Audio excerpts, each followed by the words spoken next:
Hello YouTubers, this is Mr. Griffin, and you can tell by this photograph and by the title what I'm going to be talking about today. Before I get into that, I want to thank all the people that have subscribed to me. I know it's only a small number, but hey, you got to start somewhere. The topic today is basically on an infamous incident, and being that Survivor Series is coming up, it's kind of apropos to talk about this. The infamous Montreal Screwjob. But before I get into that, a little history, shall we? Bret Hart and Shawn Michaels, of course, started small. Bret started, in his father's Canadian Stampede organization in the late 70s, early 80s. And was picked up by WWE whenever Vince McMahon bought out that territory. And of course with him came Jim the Anvil Neidhart, the Dynamite Kid, Davey Boy Smith, and a few other greats from up there in Canada. They were picked up by the buyout. Shawn Michaels at that same time was just starting his career.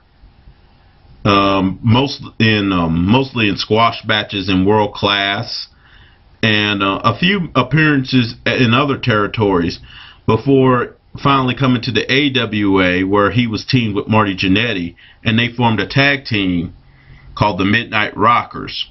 AWA wanted a type of rock and roll tag team because the Rock and Roll Express in the NWA Jim Crockett territory was very big at that time.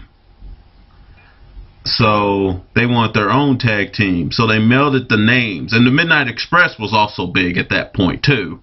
So they melded the names of the Rock and Roll Express and the Midnight Express, calling Shawn Michaels, Marty Jannetty the Midnight Rockers.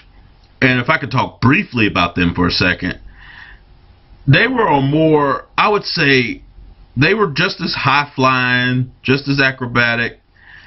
They were just as high-flying as the Rock and Roll Express. They had more of the creativity that the Midnight Express had, though. Plus, I would think they were a little bit more aggressive definitely more aggressive than the Rock and Roll Express was. Then after stints in the AWA, they were picked up by WWE briefly in the mid 80s. However, they were quickly dropped due to some backstage problems. But then after a stint for a while back in the AWA and in other territories, particularly the Memphis territory, where they had a brief but interesting stint against, ironically, the Rock and Roll Express. Of course, the Rock and Roll Express, for those of you who don't know, was Ricky Morton and Robert Gibson, a very popular tag team in the mid to late 80s.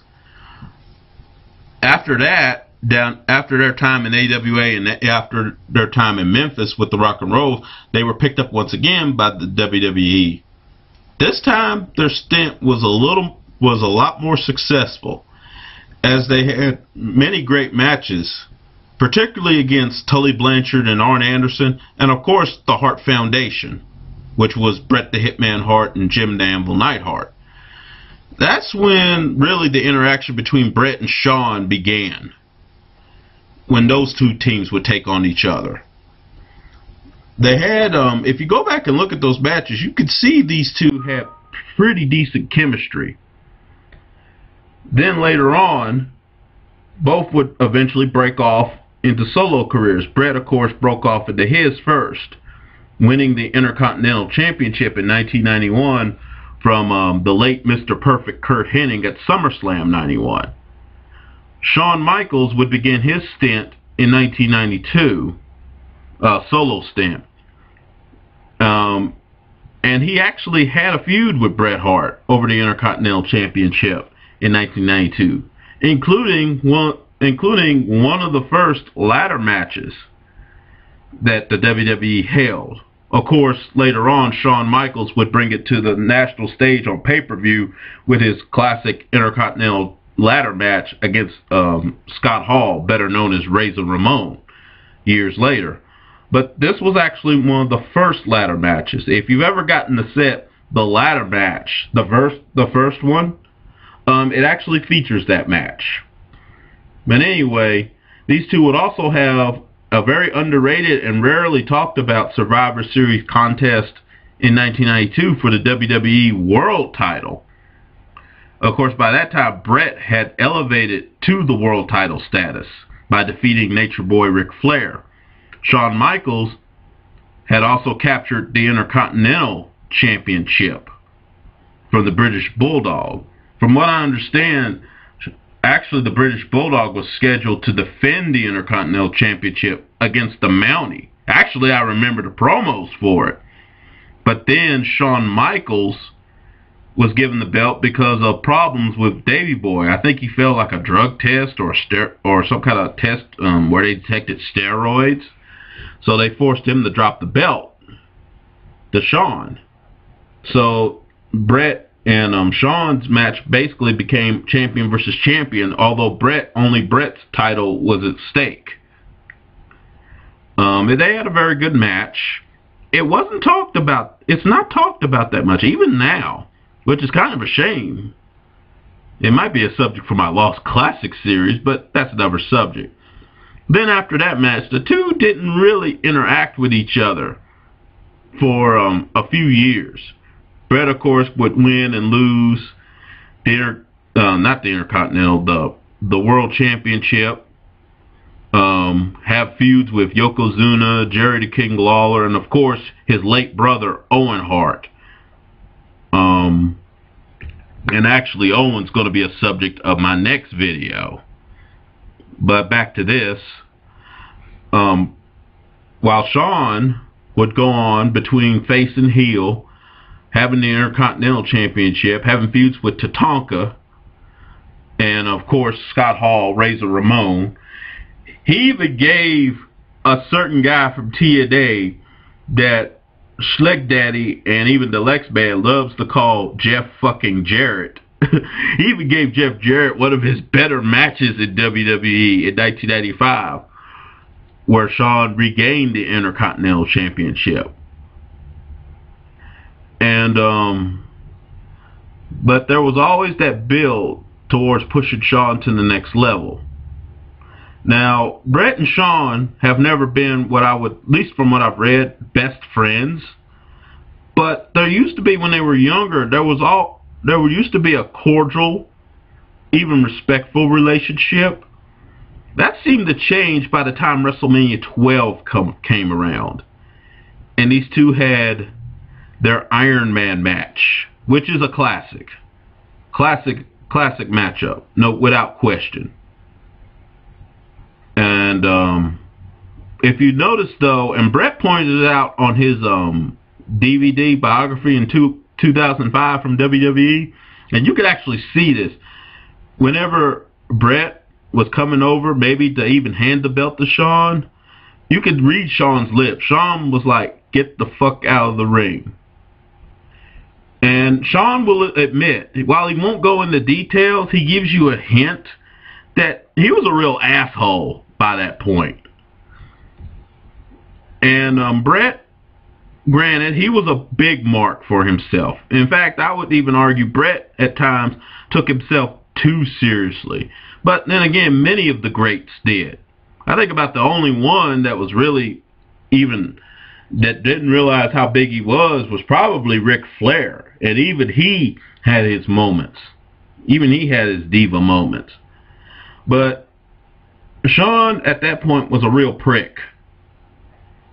A very talented prick, and which is probably one of the reasons why WWE put up with him. I mean, even Bret Hart admit Shawn Michaels was a great wrestler and athlete, but he also went on to say that guy was a real jerk and he didn't care for his lifestyle, which was kind of ironic because while Bret did show himself a class act in and around the ring, his outside the ring private life, not so much. While he wasn't the wreck that Shawn was, I would have to say, particularly concerning women, it wasn't all that stellar.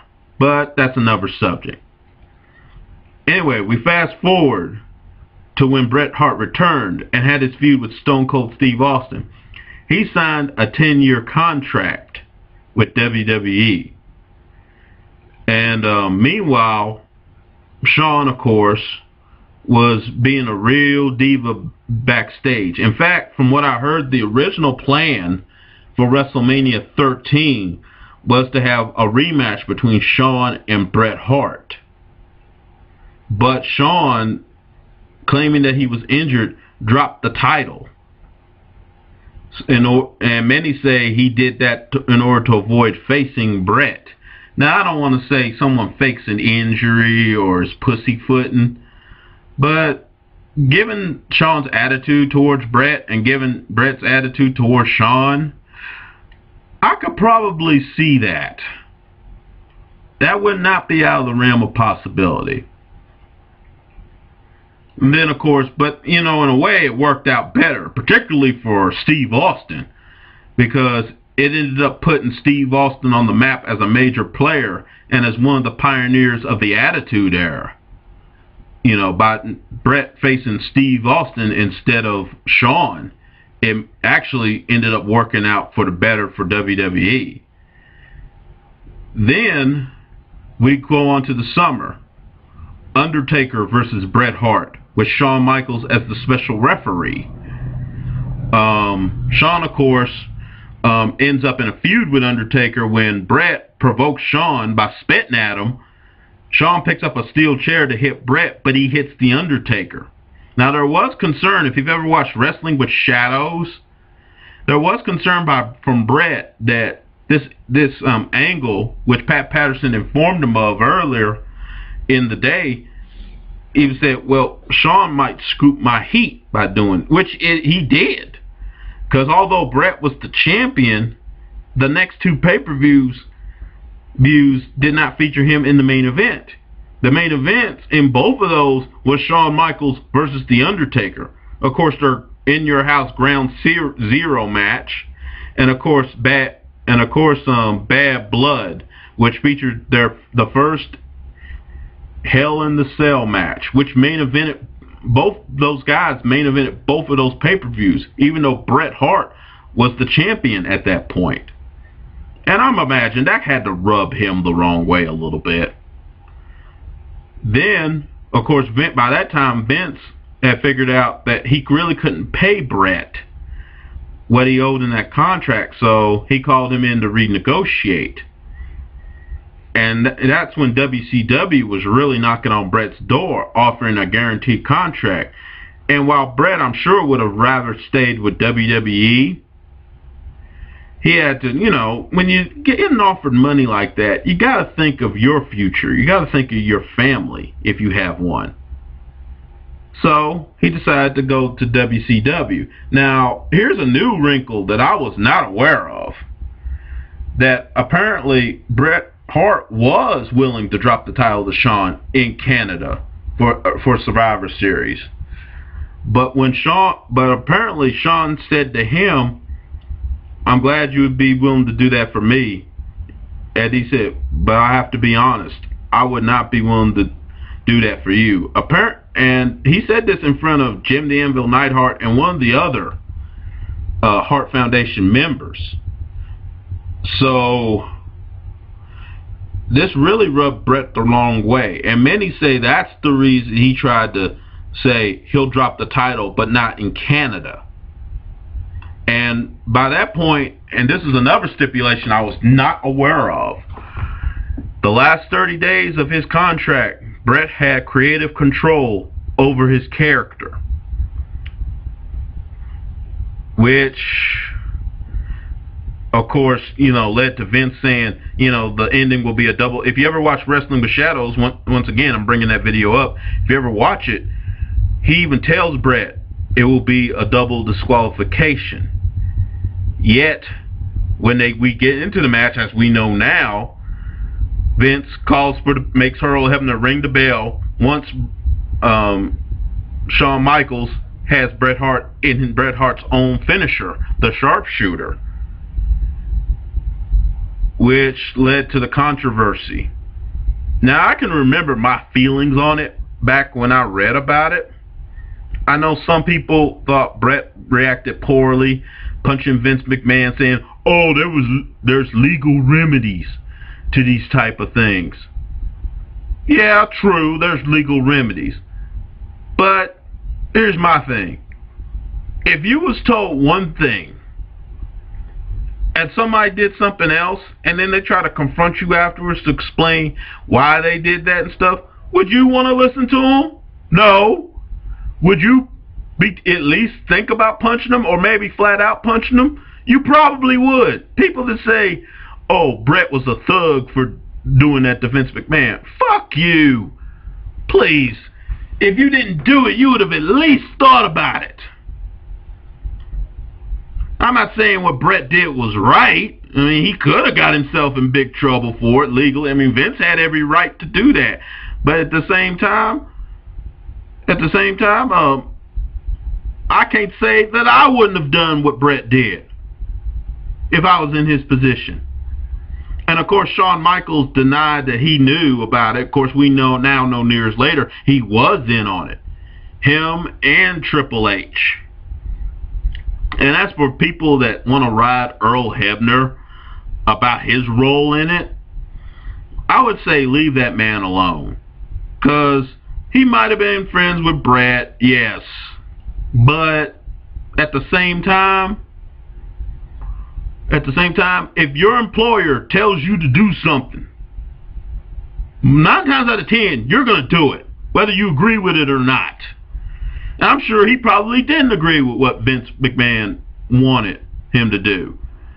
But you got to think, he had to think about his welfare. He had to think about his feet and his family.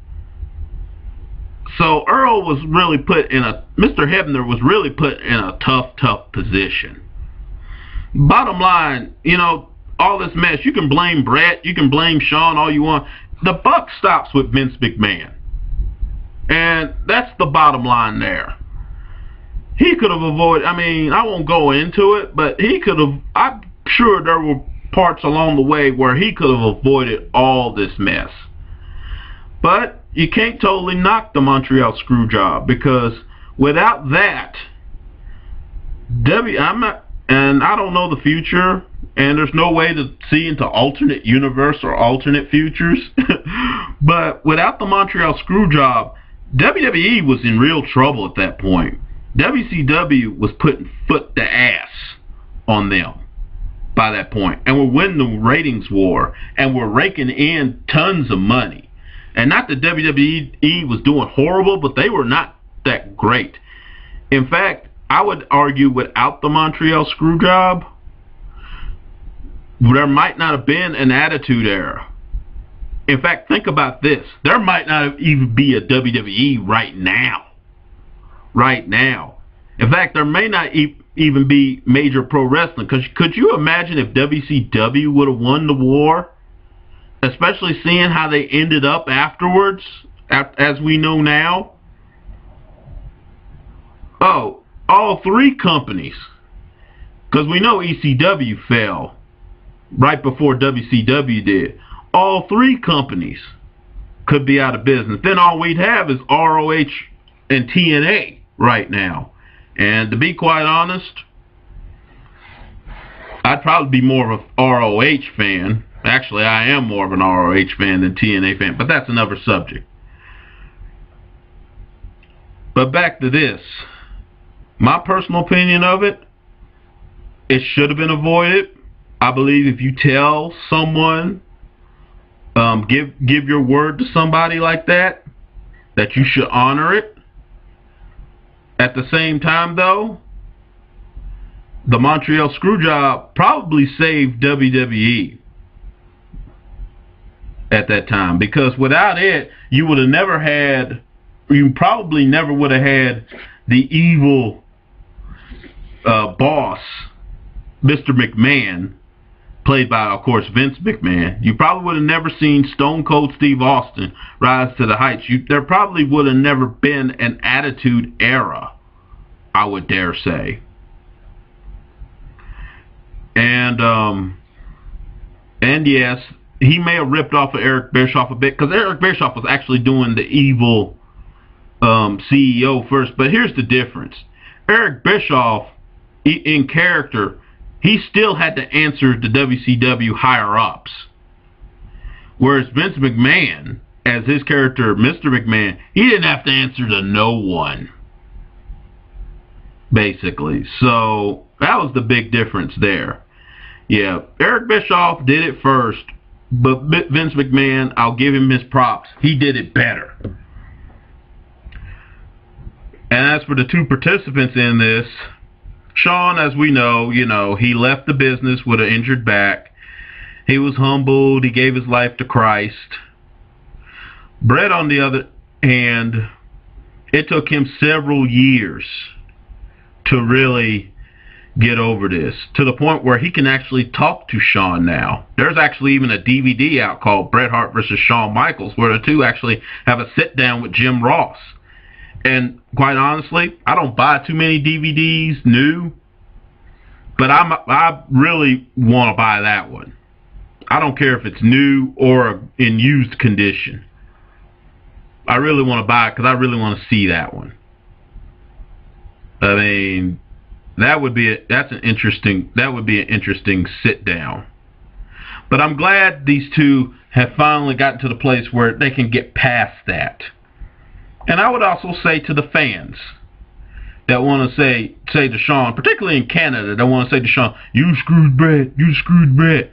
If these two can get, especially Bret Hart, if he can get past what happened and is trying to move forward, I think it's time for us to move forward too.